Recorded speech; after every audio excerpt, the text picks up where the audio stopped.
In this video, learn how to make a beautiful and easy Teacher's Day greeting card step by step at home.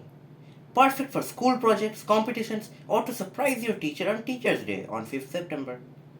This handmade greeting card is simple, creative, and requires only basic craft materials like color paper, scissors, glue, and decorative items. A thoughtful way to say thank you to your teacher and make them feel special on this occasion.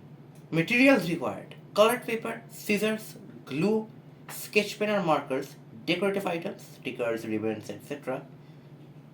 Suitable for kids, school students, DIY lovers, Teachers' Day competitions and activities. Handmade cards always carry more love than store-bought ones. So let's make this Teacher's Day extra special.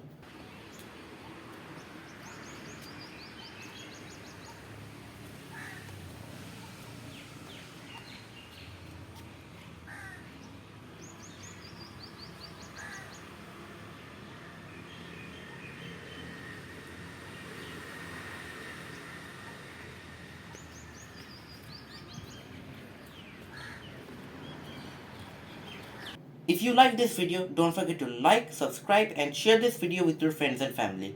And also don't forget to follow our Facebook page for more creative ideas. Anyways, bye!